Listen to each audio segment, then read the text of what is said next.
ငါများတာမှာကြွေကွင်းလေးတွေပြုတ်နေရင်ဘလို့တက်မလဲဆိုတာသိချင်နေဆိုရင်တော့ဒီဗီဒီယိုလေးကိုအဆုံးထိကြည့်ပေးပါနော်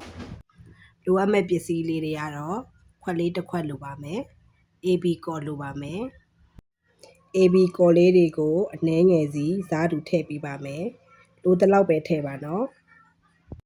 AB ကော်တွေက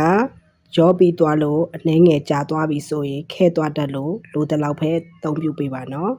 ထည့်ပေးပါနော်နှမျိုးလုံးထည့်ပြီးသွားပြီဆိုရင်ရောသွားအောင်လို့စုပ်တန်လေးနဲ့တေချာလေးမှွေပေးပါမယ်ငါးများတန်တန်ခွင်းရဲ့အတွင်းဘက်ခြမ်းကိုတိုင်းပြီးထွက်လာတဲ့စင်တီမီတာနဲ့ကျွေကွင်းရဲ့အပြင်ဘက်ခြမ်းကိုတိုင်းပြီးထွက်လာတဲ့စင်တီမီတာတူညီတာလေးကိုတက်ပေးရပါမယ်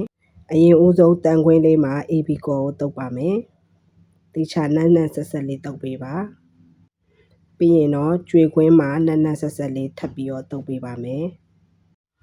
လက်အိတ်ဝတ်ပြီးမှပဲအသုံးပြုပေးကြပါနော်လက်အိတ်မပါလို့မမေကတော့လက်ကိုအမြန်သွားပြီးစီလိုက်ရပါတယ်အခုတော့နှစ်ကိုယ်လုံးမှာကောတုပ်ပြီးသွားပြီဆိုရင်တော့ခွင်းလေးကိုတက်လိုက်ရုံပါပဲခွင်းလေးရဲ့အပေါ်မှာထပ်ပြီးတော့ကော်ရည်လေးတွေကိုဆက်ပြီးတော့တုပ်ပေးရပါမယ်အဲ့ဒါမှခိုင်းခန့်ပါနော်ကဲအခုအားလုံးပြီးသွားပြီဆိုရင်တော့ငများတန်ကိုခဏအချောက်ခံပြီးရင်ငကိုမူလအတိုင်းအသုံးပြုလို့ရပါပြီအခုဗီဒီယိုလေးကိုကြည့်ပြီးတော့အားလုံးအဆင်ပြေမယ်လို့မျှော်လင့်မိပါတယ်သိချင်တာရှိရင်လည်း comment မှာမေးခဲ့လို့ရပါတယ်နောက်ကြရင်မင်းအားရင်အားသလိုဒီလို knowledge video လေးတွေကိုတင်ပေးသွားပါမယ်မင်းရဲ့ page လေးကို follow and like လေးလုပ်ထားပေးပါနော်အားလုံးကိုထူးပင်ကျေးဇူးတင်ရှိပါတယ်အားလုံးအဆင်ပြေမယ်လို့မျှော်လင့်မိပါတယ်See you next video. Thank you, all my customers.